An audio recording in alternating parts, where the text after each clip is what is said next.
আল্লাহর আইনে দেশ চলুক এটা যে চায় না, তার ইফতারি, তারাবি আর রমজানে উমরা করার কোনো মূল্য আল্লাহর কাছে নেই। কারণ আল্লাহর আইনে বিশ্বাস করা, আল্লাহর আইন অনুযায়ী দেশ পরিচালনা করা, রাষ্ট্র পরিচালনা করা, এটা ফরজ।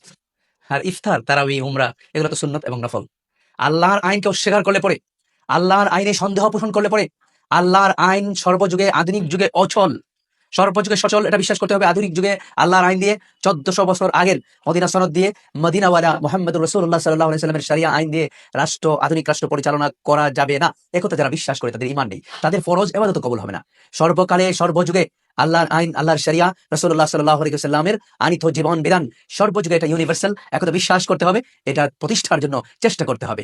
আর না হলে কোন ধরনের ইবাদতই আল্লাহর কাছে কবুল হবে না। কারণ এটা বিশ্বাস করা, আল্লাহর আইনে বিশ্বাস করা, এটা ঈমান। আর ঈমান না থাকলে পরে কোনো ইবাদত আল্লাহর দরবারে কবুল হবে না। কুফরি করবে কিন্তু তাকে কাফির বলা যাবে না। এই হলো আজকের সেকুলার মুসলমানদের অবস্থা, যারা আল্লাহর আইন বাদ দিয়ে রাষ্ট্র চায়, রাজনীতি করে, রাষ্ট্র পরিচালনা করে। সে নিজে কুফরি করতেছে কিন্তু তাকে কাফির বললে তার কষ্ট লাগে। আচ্ছা, আপনি যদি কাফির হতে না চান, মুসলমান হয়ে যান। একদিকে আপনি নিজেকে মুসলমান মনে করবেন, অপরদিকে আল্লাহর আইন মানবেন না। এটা কেমন মুসলমান? এটা কেমন কথা? এই ধরনের মুসলমানের ডেফিনেশন কোরআনেও নাই, হাদিসেও নাই। যে ইমানদার সে আল্লাহর আইন মানে, আর যে বলছে বেঈমান, যে কাফির, সে আল্লাহর আইন মানে না। পরিষ্কার কথা। এটা তো আল্লাহ নিজের কথা, এটা কোনো হুজুরের কথা না। নাহমাদুহু ওয়া নুসাল্লি আলা রাসূলিহিল কারীম, আম্মা বা'দ। এই প্রচলিত রাজনীতি জাহিলিয়াত। এই রাজনীতির মাধ্যমে যে বিধান বাস্তবায়ন হয় সেই বিধান শয়তানের বিধান।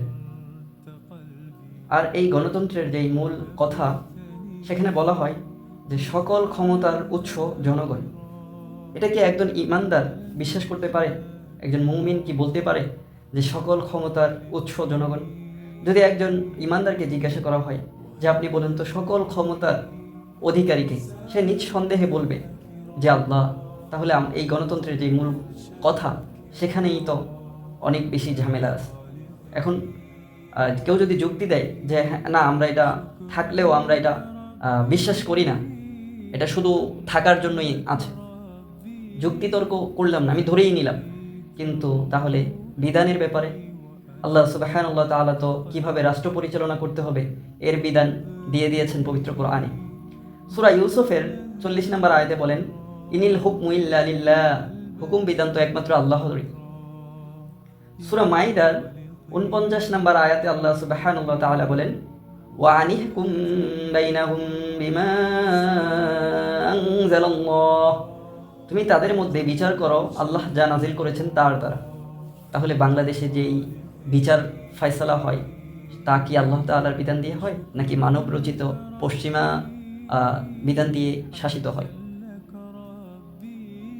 যারাই আল্লাহ সুবহানাহু তাআলার বিধান ব্যতীত অন্য কোনো কিছু দিয়ে বিচার ফয়সালা করে, তাদের ব্যাপারে সূরা মাইদার 44 নম্বর আয়াতে বলেন, যারা আল্লাহ তাআলার বিধান দিয়ে বিচার কার্য পরিচালনা করে না তারা কাফের। সূরা মাইদার 45 নম্বর আয়াতে বলেন তারা ফাসিক, এবং 47 নম্বর আয়াতে বলেন তারা জালিম। এখন কোনো মুসলিম কি আল্লাহর পবিত্র কালামকে অস্বীকার করতে পারবে? যদি না পারে, তাহলে যারা এই প্রচলিত রাজনীতি করে তাদের অবস্থান একেবারে স্পষ্ট। হাদিসে আসছে আল মুসলিমু আখুল মুসলিম, এক মুসলিম অপর মুসলিমের ভাই।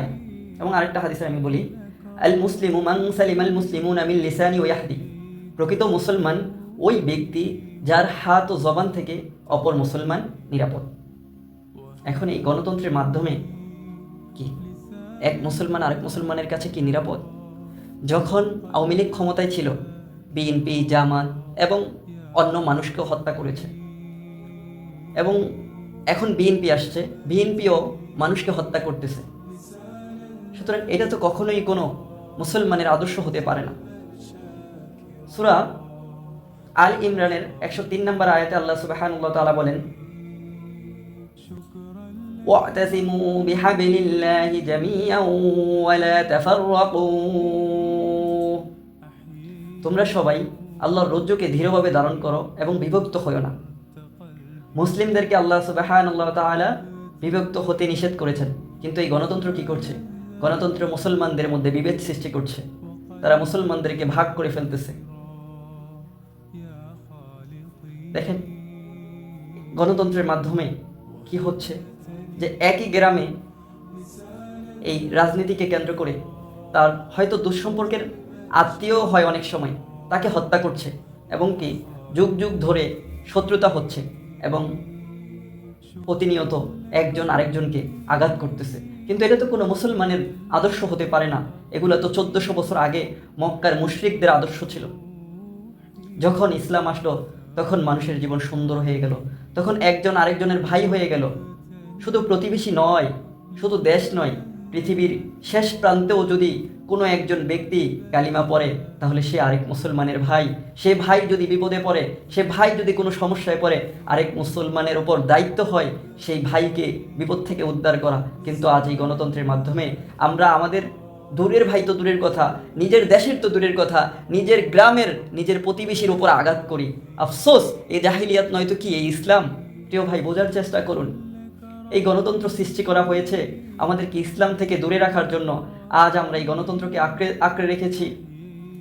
তাই আমি আহ্বান করি, এই যে আগামীতে ইউনিয়ন পরিষদ নির্বাচন, একে বর্জন করুন, এ প্রচলিত রাজনীতিকে বর্জন করুন। আপনি যদি নিজেকে মুসলিম দাবি করেন তাহলে প্রকৃত ইসলামের ভিতরে আসুন, এই জাহিলিয়াতকে প্রত্যাখ্যান করুন আপনার দুনিয়া এবং আখিরাতকে সুন্দর করতে হলে। সূরা বাকারার 208 নম্বর আয়াতে আল্লাহ সুবহানাহু ওয়া তাআলা বলেন, ইয়া আইয়ুহাল্লাযীনা আমানু দুখুলুল ফিস-সিলমি কাফা, হে মুমিনগণ, তোমরা পরিপূর্ণভাবে ইসলামে প্রবেশ করো। মুমিন কারা? মুমিন হচ্ছে তারা যারা বলে যে একজন আল্লাহ আছেন, যারা বলে মুহাম্মদ আরবি সাল্লাল্লাহু আলাইহি সাল্লাম আমাদের নবী। তাহলে বুঝুন যে আমাদেরকে আল্লাহ বলতেছেন, কাফেরদেরকে নয়, আমাদেরকে, হে মুমিনরা, বিশ্বাসীরা, তোমরা পরিপূর্ণভাবে ইসলামে প্রবেশ করো।